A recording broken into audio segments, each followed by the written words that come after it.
So tell me a little bit about what brought you to this event. I was here at this campground, Mm-hmm. and I was talking to the office manager there, and she'd mentioned that they were going to have the event. I'm like, oh, I'm a veteran. She goes, I didn't know that. Oh. And she said, we're full this year, maybe next year. Mm-hmm. And then here it came up. It was actually full. I was on the wait list, and thankfully you guys let me be on it. It's just been an amazing time. Yeah. Well, tell us, did you have any hesitations about coming? Any concerns?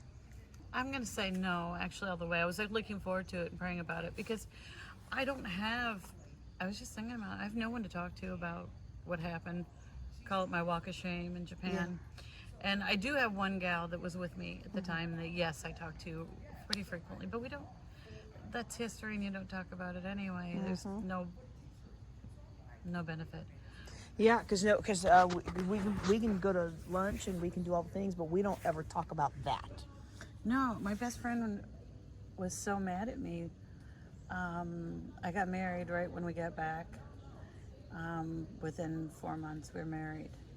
And so I'm planning a wedding in Northern California. Dan was in Southern California, my husband, soon-to-be husband at the time.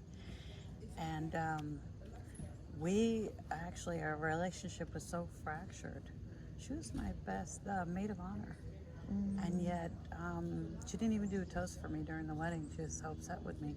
I was very angry when I got back from Japan. And there's, like I said, there was no one to talk to about. She doesn't know. I still haven't talked to her about what was things she angry happened. about? She said I was angry. So she saw a change in your behavior. Oh, yeah. They didn't know why I was so angry all the time. Okay. I didn't know why I was so angry all the time either. I thought it was just Sacramento traffic. Your friend noticed that your behavior, that you just became very angry. But you all never had a conversation about why. And you didn't even know enough to know why.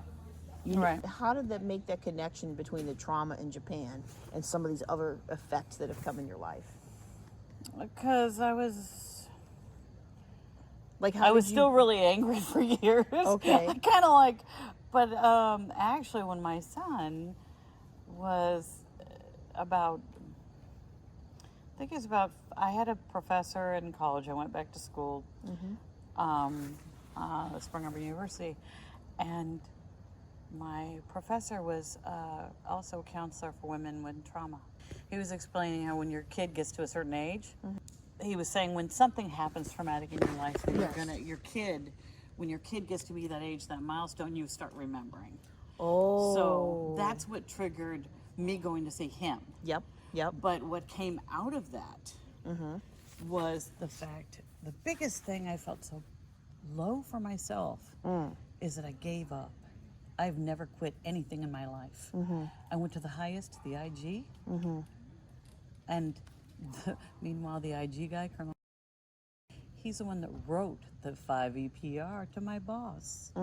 So here he's the one who wrote his EPR, and he's the IG doing. And I wished I would have. The guy from Hawaii, the real one, was on base. They waited till the guy left, and that's when gave me this joke of a letter. Said, no, you're not harassed. Everybody hates working for him. They actually ended up firing him a year later after I left Japan. Okay. He was that bad. They never get fired.